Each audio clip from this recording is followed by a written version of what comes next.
আমাদের রাজনীতিতে বহুমুখী গুঞ্জন, মিথ্যাচার এবং পরস্পর বিরোধী যে বক্তব্য, এটি এখন অনিবার্য হয়ে পড়েছে। রাজনীতির যে চিরায়ত স্বাদ আহ্লাদ, শব্দ, তাল, লয়, ছন্দ, ব্যাকরণ সবকিছু কোথায় যেন হারিয়ে গেছে। এখন যারা যত বেশি মিথ্যা কথা বলতে পারে, যত বেশি গুজব ছড়াতে পারে, প্রতিপক্ষকে ভয় দেখাতে পারে এবং প্রয়োজনে প্রতিপক্ষের উপর নির্মম আক্রমণ, অত্যাচার, মামলা হামলা চালাতে পারে, তারাই যেন রাজনীতির সবচেয়ে ক্ষমতাধর ব্যক্তিতে পরিণত হচ্ছেন। তো এই যে নতুন ধরনের রাজনীতি, একটি নতুন সিস্টেম, যেটি এই বছর দেড়েক বা বছর দুয়েক আগেও বাংলাদেশের মানুষ কল্পনা করতে পারত না। এখানে অশ্লীল গালিগালাজ, অশ্রাব্যতা, তারপর আপনার যাকে পছন্দ না হবে তাকে যে কোনো একটা খারাপ নাম দিয়ে দেওয়া, তো সে খারাপ নাম দিয়ে তাকে মেরে ফেলা, তাকে মৃত পথযাত্রী করা, এসব একটা চিরাচরিত যাকে বলা হয় প্রথা হয়ে দাঁড়িয়েছে। গত 14 মাসে মানুষের ধৈর্য যেভাবে অস্থিরতায় ভুগছে, মানুষের সিদ্ধান্ত নেওয়ার ক্ষমতা যেভাবে চলে গেছে, কোন একটি বিশ্বাসের উপর, বিষয়ের উপরে স্থির থাকা এই মুহূর্তে বাংলাদেশে বলতে গেলে অসম্ভব একটি বিষয় হয়ে গেছে। যেমন ধরুন, নির্বাচন হচ্ছে, তারপর রাজনৈতিক দলগুলো বিভিন্ন জনকে মনোনয়ন দান করেছে। এর মধ্যে যারা ক্ষমতা আসবে বলে সর্বমহলে আলোচনা হচ্ছে তারা হলো বিএনপি। এখন বিএনপি একজন শীর্ষ নেতা, তারপর এই নির্বাচনে যিনি মনোনয়ন পেয়েছেন এবং নির্বাচিত হয়ে আসার পর তিনি নিশ্চিত মন্ত্রী হবে যদি বিএনপি ক্ষমতায় আসে। তো এই 2 দিন আগে, আজকে যে ভিডিওটি করছি তার 2 দিন আগে তার সঙ্গে আমার দেখা হলো। তিনি সবার আগে বললেন যে, রনি ভাই বলেন তো নির্বাচনটা আসলে হবে কিনা। তো বোঝার চেষ্টা করুন যে মানুষের বিশ্বাসটা কোন পর্যায়ে চলে গিয়েছে। প্রায় প্রতিদিনই নিত্য নতুন গুজব এসে পুরনো গুজবকে কবর দিচ্ছে। আর এই সাম্প্রতিক সময় যে গুজবগুলো একেবারে হটকেক, সেই হটকেক গুজবের মধ্যে একটি গুজব সোশ্যাল মিডিয়াতে ভেসে বেড়াচ্ছে, সেটি হলো জাতিসংঘ ভারতের উপর মারাত্মক চাপ সৃষ্টি করেছে শেখ হাসিনাকে বাংলাদেশের নিকট হস্তান্তর করার জন্য। তো এক্ষেত্রে ভারত কি করবে সেটা নিয়ে আরও একটা ভিডিও করব। এর কারণ হলো যে ভারতীয় কিছু পত্র পত্রিকাতেও বা মিডিয়াতেও, সোশ্যাল মিডিয়াতে এই বিষয়গুলো নিয়ে আলোচনা হচ্ছে। জাস্ট আপনাদেরকে একটা ইন্ডিকেশন দিচ্ছি। সেটা হলো যে শেখ হাসিনাকে ধারণ করার ক্ষমতা এই মুহূর্তে ভারতের নেই। কাজে আন্তর্জাতিক যে চাপ, সেই চাপের কারণে ভারত বাধ্য হচ্ছে তাকে তৃতীয় কোনো দেশে হস্তান্তর করার জন্য। বাংলাদেশে তারা দেবে বা দেবে না সেটা পরের ব্যাপার, বা তৃতীয় একটা দেশে দেওয়ার জন্য তারা প্রাণান্ত চেষ্টা করছে। তো এই যে হঠাৎ করে এরকম যে একটা গুজব, এই গুজবটা কেন ছড়িয়ে পড়ল, এই বিষয়গুলো নিয়ে আলোচনা করব। আমরা যদি ধরি যে একটি নির্বাচন ফেব্রুয়ারি মাসে হবে, ডিসেম্বর মাসের 15 তারিখের আগে একটি শিডিউল ঘোষণা করা হবে, তাহলে এই মুহূর্তে আসলে শেখ হাসিনাকে নিয়ে আলোচনার কোনো জরুরত নেই, মানে কোনো প্রয়োজন নেই। শেখ হাসিনা ভারতে আছেন না তৃতীয় দেশে যাবেন, তিনি সুস্থ না অসুস্থ, আওয়ামী লীগ বেঁচে আছে বা না আছে, থাকবে কি থাকবে না, এগুলো নিয়েও কিন্তু এই সময়টিতে আলোচনাটি প্রাসঙ্গিক নয় যদি আপনি নির্বাচনটিকে অনিবার্য মনে করেন। এই কারণ হলো এখন যে পরিবেশ পরিস্থিতিতে নির্বাচন হচ্ছে, সেখানে বিএনপি, জামাত এবং অন্যান্য যারা এই জুলাই আগস্ট যে গণ অভ্যুত্থান তার পক্ষের শক্তি, তারা নির্বাচনে অংশগ্রহণ করছে। আর আওয়ামী লীগ যারা সমর্থক আছেন তারা নির্বাচনের বাইরে, অলমোস্ট 50% লোক তারা এখন নির্বিষ অবস্থায় দেশের ভেতরে এবং বাইরে আছেন।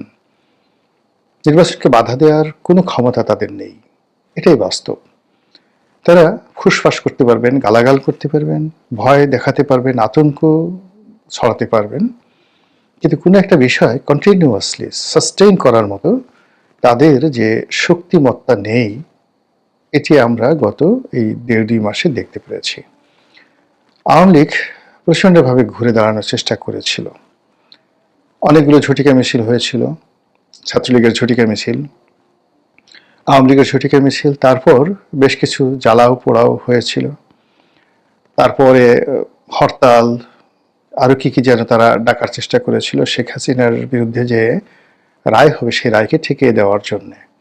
অবশ্য দৃষ্টি মনে হচ্ছিল যে আওয়ামী লীগ বোধহয় আবার সেই স্বরূপে ফিরে এসেছে এবং তারা আবার রাজপথ নিজেদের দখলে নিয়ে নিচ্ছে। কিন্তু ওই যে বললাম যে একটি আন্দোলন চালিয়ে নেওয়ার জন্য যে রাজনৈতিক শক্তি দরকার, যে পরিবেশ দরকার, পরিস্থিতি দরকার, যে মনোবল দরকার, ওটা আসলে আওয়ামী লীগের এখন নেই। আওয়ামী লীগের অনেক নেতাকর্মী যাদের সঙ্গে আমার পরিচয় ছিল আগে, অনেকেই টেলিফোন করেন, তারা বলার চেষ্টা করেন যে রনি ভাই আমাদের অবস্থা কি হবে, তারপর আমরা কবে ফিরে আসবো। আমি যে কথাগুলো তাদেরকে বলি, এই যাকে বলে টেলিভিশন টক শোতে গুলোতেও ঠিক একই কথা বলি, এবং এই ইউটিউবেও কিন্তু কন্টিনিউয়াসলি সেই কথাগুলো বলি। অনেকগুলো বিষয় রয়েছে যেগুলো আওয়ামী লীগের ইতিবাচক, কিংবা ধরুন বিএনপির ইতিবাচক, জামাতের ইতিবাচক, এই বিষয়গুলো আমি সবসময় প্রচার করি, ইতিবাচক বিষয়গুলো। আর যেগুলো আমাদের সংবিধান, স্বাধীনতা, সার্বভৌমত্বের সাথে সাংঘর্ষিক, বিশেষ করে মহান মুক্তিযুদ্ধ, সেই প্রসঙ্গ টানতে গিয়ে যারাই এর বিরুদ্ধ পক্ষ তাদের সমালোচনা করি, এবং সেই ক্ষেত্রে রাজাকার, আলবদর, আশাম, তাদের নামগুলো অটোমেটিক চলে আসে। এতে করে হয়তো কেউ আহত হন। আবার যখন প্রশংসা করি আওয়ামী লীগের লোকজন মনে করেন যে না, বোধ হয় মিস্টার রনি এখন আবার আওয়ামী লীগে যোগদান করার জন্য তিনি চেষ্টা করছেন। এখন আসলে আওয়ামী লীগে কে যোগদান করবে বলেন তো? আবার যখন বিএনপির প্রশংসা করছি অথবা বিএনপির সমালোচনা করছি, তখন মানুষ কনফিউজ হয়ে যাচ্ছে। কিন্তু একজন বিশ্লেষক হিসেবে নিজের যে অবস্থান, সেই অবস্থানটি আমি আসলে ব্র্যাকেট বন্ধি রাখতে চাচ্ছি না। আমার কাছে যেই জিনিসগুলো ভালো মনে হচ্ছে আমি ভালো বলবো, যেই জিনিসগুলো মন্দ মনে হচ্ছে সেই জিনিসগুলো মন্দ বলবো, এবং এটা এখন আমার দায়িত্ব এবং কর্তব্যের মধ্যে পড়ে গেছে। প্রত্যেকটা মানুষের একটা স্বপ্ন থাকে, উদ্দেশ্য থাকে, কেউ মন্ত্রী হতে চায়, এমপি হতে চায়, তো সেই জন্য সে চেষ্টা করে, সর্বোচ্চ চেষ্টা করে এবং বিনিয়োগ করে। কেউ ব্যবসায়ী হতে চায়, টাকা উপার্জন করতে চায়। কিন্তু এখন আমার কেন জানি বারবার এই রাজনীতির বিষয়গুলো বিশ্লেষণ করতে ইচ্ছা করছে। পত্রপত্রিকায় কলাম লেখাটাই আমার কাছে মনে হচ্ছে জীবনের সার্থকতা, বা সন্ধ্যার পরে কোনো টেলিভিশন থেকে ডাক পেলে সেখানে গিয়ে টক শোতে অংশগ্রহণ করার জন্য যত কষ্ট করতে হচ্ছে, এটা আমার গায়ে লাগছে না। কিন্তু এর অর্ধেক কষ্ট করে যদি কোটি টাকা উপার্জনের কোনো অফার আসে, সেটা আমার ভালো লাগছে না। এই মুহূর্তে কোনো রাজনৈতিক দলের পক্ষে হয়ে নির্বাচন করা, নির্বাচনের মাঠে দৌড়াদৌড়ি করা, এটা আমার কাছে ভালো লাগছে না। কিন্তু এই নির্বাচনের কথা বলতে আমার ভালো লাগছে। অন্তত মানুষ হিসেবে এতটুকু তো, যাকে বলে স্বাধীনতা, অবশ্যই আপনারও আছে, আমারও আছে। সেই স্বাধীনতার জন্য মানবিক যে মনোমস্তিষ্ক রয়েছে, সেই মনোমস্তিষ্ক দিয়ে আমি যেটা বুঝি সেটা আপনাদের কাছে প্রকাশ করি। আপনাদের যাদের ভালো লাগে দেখবেন, ভালো না লাগলে হয়তো দেখবেন না। যদি পছন্দ হয় প্রশংসা করবেন, মন্দ হলে গালাগাল করবেন। এটা একটা হিউম্যান সাইকোলজি এবং এটা স্বাভাবিক ব্যাপার। তো যে প্রসঙ্গে এখন আলোচনা করছিলাম সেটা হলো, এই মুহূর্তে আওয়ামী লীগের প্রসঙ্গ আসলে আসার কথা নয়। যদি নির্বাচনটি সঠিক সময় হতো, কিন্তু যদি সরকারের কর্তৃত্ব এই মুহূর্তে আপনি যেটাকে বাহাদুরি বলি, এটাকে আপনি প্রচার করতে চান, তাহলে শেখ হাসিনাকে লাগবে এবং আওয়ামী লীগকে লাগবে। যদি আপনি দীর্ঘমেয়াদে, অর্থাৎ সরকার যদি চিন্তা করে যে না, ফেব্রুয়ারি মাসের নির্বাচন যদি না হয় এবং তাদেরকে যদি থাকতে হয়, তাহলে সেক্ষেত্রে তাদেরকে একটা জুজুর ভয় তৈরি করতে হবে, মানুষের মনে আশার সঞ্চার করতে হবে এবং মানুষকে ভয় দেখাতে হবে।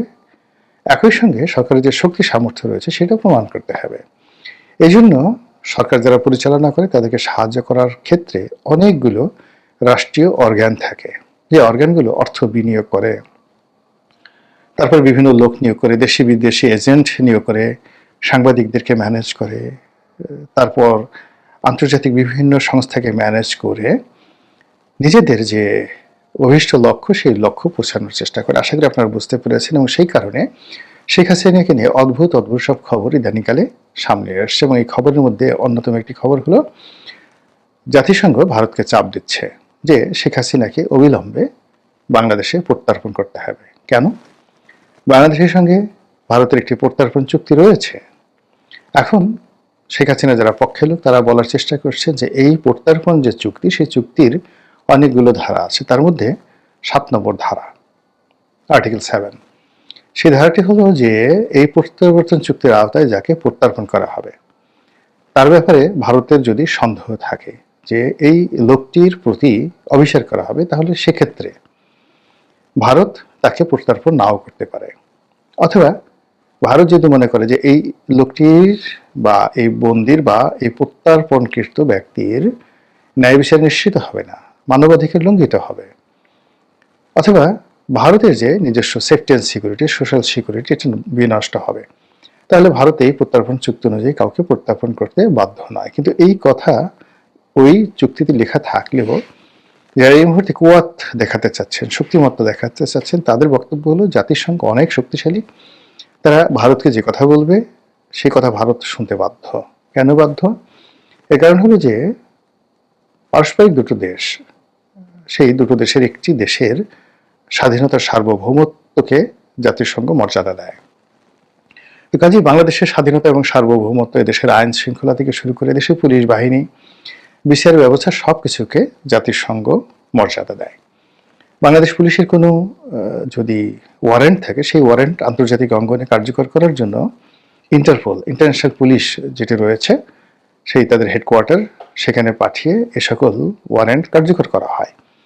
এটা জাতিসংঘের একটা সিস্টেমের মধ্যে কাজ করে এবং জাতিসংঘ এই আইনগুলো, এই দৃষ্টিভঙ্গিগুলো যদি বলবৎ করতে না পারে, তাহলে কেউ তো জাতিসংঘের মেম্বার হতে চাইবে না, কেউ জাতিসংঘের প্রতি আস্থা রাখবে না, বিশ্বাস রাখবে না। তো সেই অর্থে জাতিসংঘ সবসময় করে কি, তার যারা মানে সদস্য রাষ্ট্র, সেই সদস্য রাষ্ট্র যেন যে ইন্টারন্যাশনাল কনভেনশনগুলো রয়েছে, আন্তর্জাতিক যে কনভেনশনগুলো রয়েছে, সেগুলো, জাতিসংঘের যে সকল সনদ রয়েছে সেই সনদগুলো, যে সকল আন্তর্জাতিক আইন রয়েছে সেই আইনগুলো, এবং পারস্পরিক আঞ্চলিক যে সকল কনভেনশন, আইন রয়েছে এবং পারস্পরিক যে চুক্তিগুলো রয়েছে, যেমন ভারতের সাথে বাংলাদেশের বন্দি বিনিময় চুক্তি, এইগুলো যেন অক্ষরে অক্ষরে পালিত হয়, এটা জাতিসংঘ নিশ্চিত করে।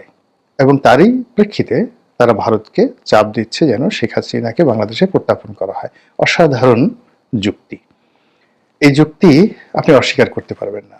দ্বিতীয়ত যে জিনিসটি আছে, এখানে বাংলাদেশের সঙ্গে ভারতের যতটা না সম্পর্ক, এই মুহূর্তে রোহিঙ্গা সংক্রান্ত বিষয়াদি নিয়ে বাংলাদেশে বর্তমানে যারা ক্ষমতায় আছেন এবং আগামীতে যারা আসবেন, তাদের সঙ্গে জাতিসংঘের সম্পর্ক রাখাটা অতি জরুরি। এর কারণ হলো এখানে যে মানবিক করিডর, এখানে যে রোহিঙ্গাদের সমস্যা রয়েছে এবং এর সঙ্গে জাতিসংঘের যে ইনভলভমেন্ট রয়েছে, সেখানে বাংলাদেশ সরকারের সুস্থতা, স্বস্তি এবং তাদের ভালো থাকা জাতিসংঘের একান্ত কাম্য। এখানে যদি একটি বিশৃঙ্খল অবস্থা তৈরি হয়, তাহলে সেই দায় দায়িত্ব জাতিসংঘের কম না। এবং এটা যদি শেখ হাসিনাকে কেন্দ্র করে হয়, আওয়ামী লীগকে কেন্দ্র করে হয় এবং ভারতের কারণে হয়, তাহলে সেক্ষেত্রে জাতিসংঘ যদি সরকারকে সাহায্য করতে না পারে, তাহলে জাতিসংঘকেও সরকার কোনো সাহায্য করবে না। এটা এখন সাধারণ ব্যাপার। কাজেই জাতিসংঘ এখানে তাদের সর্বশক্তি নিয়োগ করে শেখ হাসিনাকে এই বর্তমান সরকারের কাছে হস্তান্তর করে দেওয়ার জন্য রীতিমতো পণ করেছে। এরকম একটা প্রচার, প্রোপাগান্ডা সোশ্যাল মিডিয়াতে চলছে। এর বাইরে আরো বলার চেষ্টা করা হচ্ছে যে বর্তমান জাতিসংঘের যিনি মহাসচিব, তিনি ডক্টর মোহাম্মদ ইউনূসের ঘনিষ্ঠ বন্ধু, ওয়েস্টার্ন কান্ট্রিগুলোর সঙ্গে বর্তমান সরকারের ভালো সম্পর্ক, ডক্টর ইউনূসের সাথে ব্যক্তিগত সম্পর্কে, সব মিলিয়ে শেখ হাসিনাকে আসলে ভারত ধারণ করতে পারছে না, তাকে ফেরত দিতে হবে। এখন প্রকৃত ঘটনা কি? প্রকৃত ঘটনা হলো, ভারত এখন এমন একটা রাষ্ট্র, যে রাষ্ট্র জাতিসংঘের সাধারণ পরিষদ দূরের কথা, অন্যান্য প্রতিষ্ঠান দূরের কথা, নিরাপত্তা পরিষদকে তারা কিন্তু ওইরকম যাকে বলা হয় বুড়ো আঙ্গুল দেখিয়ে থাকে। তারা আমেরিকার মতো একটি রাষ্ট্রকে বুড়ো আঙ্গুল দেখিয়ে, সেই ইউক্রেন যুদ্ধের পর থেকে আজ অবধি বুড়ি আঙ্গুল দেখিয়ে তারা কিন্তু দুপায়ের উপরে শক্তিমত্তা নিয়ে দাঁড়িয়ে আছে। তারা আমেরিকাকে চ্যালেঞ্জ জানিয়ে পাল্লা দিয়ে মিস্টার পুতিন, ভ্লাদিমির পুতিনের সঙ্গে সম্পর্ক বজায় রাখছে। তো এরকম একটি রাষ্ট্রকে আপনি জুজুর ভয় দেখাবেন, বা এরকম একটি রাষ্ট্র জাতিসংঘকে ভয় পাবে, আমেরিকাকে ভয় পাবে, বা আমেরিকার হুমকিতে শেখ হাসিনাকে বাংলাদেশের নিকট প্রত্যর্পণ করবে, এটি মানে বিশ্বাস করা আর বেকুবের স্বর্গে বসবাস করা একই বিষয়। আমি পুরো ঘটনা বললাম। এখন